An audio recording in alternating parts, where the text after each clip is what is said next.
क्या फिर से कांग्रेस अपने पैरों पर खड़ी हो पाएगी? कांग्रेस का इतिहास कहता है कि ये पार्टी अपनी स्थापना के बाद कई बार टूटी है, लेकिन हर बार उतनी ही मजबूती से खड़ी भी हो गई है। हाँ, ये जरूर है कि इस बार कांग्रेस के लिए चुनौती बड़ी है। सामने नरेंद्र मोदी जैसा करिश्माई नेता है और बीजेपी जैसी विशाल संसाधनों वाली राजनीतिक पार्टी है। ये नई बीजेपी है जो नए भारत का निर्माण कर रही है। साथियों,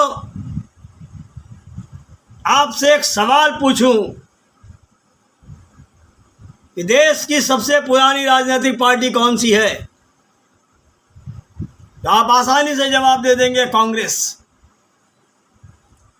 लेकिन 137 साल पुरानी देश की इस पार्टी के सामने संकट पैदा हो गया है, और वो संकट है पार्टी को संभालने का संकट, इसके अध्यक्ष पद का संकट।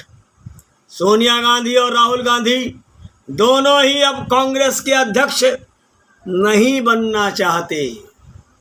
अभी कुछ साल पहले तक देश की सबसे बड़ी पार्टी थी कांग्रेस, लेकिन 2014 के आम चुनाव में उसे केवल 44 सीटें मिली, और 2019 के लोकसभा चुनाव में भी कांग्रेस ने कुछ नंबर तो बढ़ाए, लेकिन आंकड़ा ताश के 52 पत्तों तक ही सिमट कर रह गया।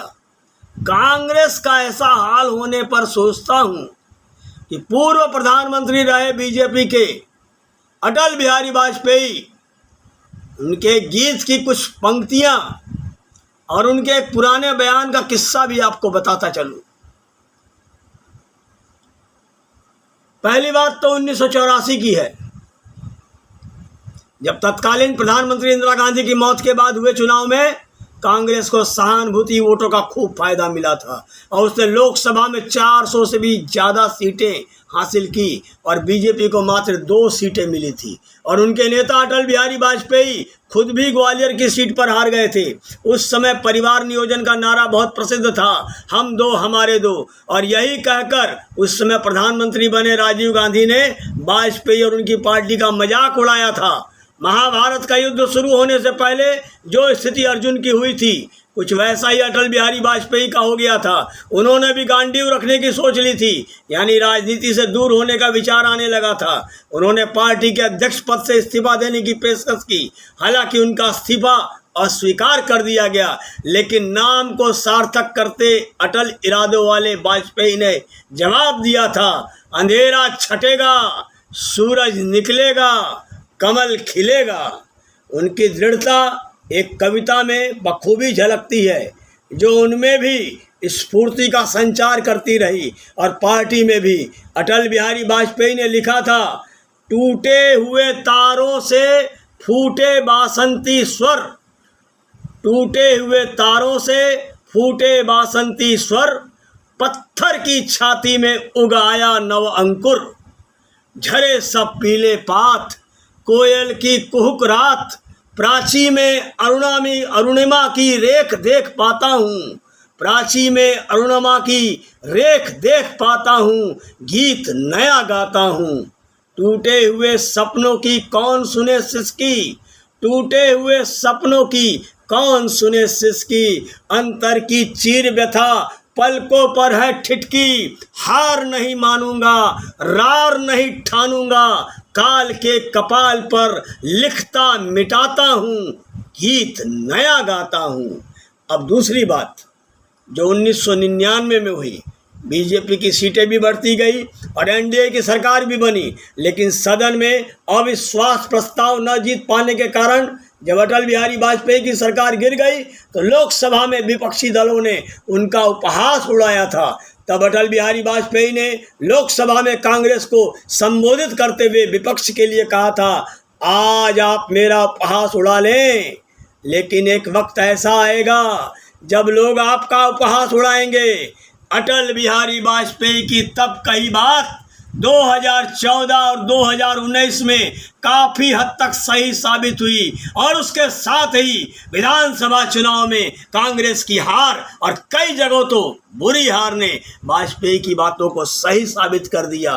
कांग्रेस कई राज्यों में खाता तक नहीं खोल पाई और अब 2022 में कांग्रेस के सामने नेतृत्व का सवाल उठ खड़ा हुआ है। आखिर कौन संभाले उसके अध्यक्ष पद को। अटल बिहारी वाजपेयी के कहे वचनों और उनकी पार्टी की मेहनत के बावजूद मौजूदा प्रधानमंत्री नरेंद्र मोदी के नेतृत्व में जिस तरह से बीजेपी और एनडीए आगे बढ़ रहे हैं, उस पर मुझे इतिहास के पन्नों से एक कथा याद आ रही है। 350 साल पहले जन्मे कौटिल्य, जिनके पिता थे महान शिक्षक चाणक्य मुनि, और यही कौटिल्य बाद में चाणक्य के नाम से प्रसिद्ध हुए। चाणक्य मुनि अपने राज्य मगध की रक्षा के लिए चिंतित रहते थे और मगध के क्रूर राजा धनानंद की नीतियों को गलत मानते थे और उन्होंने अपने मित्र अमात्य सक्टार के सहयोग से रणनीति बनाकर राजा धनानंद को सत्ता से उखाड़ फेंकने की कोशिश की। लेकिन धनानंद ने इस बात का पता चलने पर चाणक्य मुनि को कैद कर लिया और उन पर राजद्रोह का आरोप लगाकर उन्हें मार डाला, जिसका चाणक्य को बड़ा सदमा लगा। पिता का दाह संस्कार करते वक्त चाणक्य ने पवित्र गंगा जल में अपने हाथों में लेकर धनानंद के वंश का नाश करने की और तब तक पका हुआ भोजन नहीं ग्रहण करने की कड़ी प्रतिज्ञा ली थी। बाद में धनानंद के दरबार में भी अपना अपमान होने पर चाणक्य ने बदला पूरा नहीं होने तक अपनी शिखा यानी कि चोटी नहीं बांधने की प्रतिज्ञा भी कर ली थी। और इसके बाद तो चाणक्य ने चंद्रगुप्त मौर्य को राजनीति और कूटनीति सिखाकर धनानंद से बदला तो लिया ही, आगे चलकर इसी वंश के सम्राट अशोक ने अखंड भारत का सपना देखा और पूरा किया। यहाँ मैं आपको चाणक्य का एक किस्सा और सुना दूं। एक बार मगध के महामंत्री चाणक्य राजकाज के काम से मिलने के लिए सम्राट चंद्रगुप्त से मिलने जा रहे थे। तभी अचानक रास्ते में उनके पाँव में कांटा चुभ गया। उन्होंने जल्दी ही उस कांटे को अपने पैर से निकाला और उसके बाद अपने शिष्यों से कुल्हाड़ी मंगाकर उस कटीले पौधे को काटकर जड़ से अलग कर दिया। इतना ही नहीं, उस पौधे की जड़ को भी जमीन खोद कर बाहर निकाला और कटे हुए पौधे के साथ जड़ को भी जला दिया। यहाँ तक चाणक्य नहीं रुके। इससे पहले कि वो अपनी मंजिल की तरफ बढ़ते, उन्होंने अपने शिष्यों से छाछ मंगवाई और पौधे के जड़ वाले स्थान पर डाल दी। ये देखकर शिष्य हैरत में पड़ गए। बोले, गुरुजी, इतने तुच्छ कटीले पौधे को निकालने के लिए इतना मेहनत और समय आपने क्यों बर्बाद किया? हमें आदेश देते, हम तुरंत कर देते। शिष्य की बात सुनकर चाणक्य मुस्कुराते हुए बोले, इससे मैंने तुमको 2 सीख देने की कोशिश की। एक तो अपना काम खुद किया जाए और दूसरी बात, जब तक बुराई को जड़ से ख़त्म नहीं किया जाए तब तक वो पूरी तरह से ख़त्म नहीं होती है और भविष्य में आए दिन हमेशा किसी न किसी को अपने चपेट में लेती रहती है। शिष्यों को भी अब छाछ वाली बात समझ में नहीं आई थी।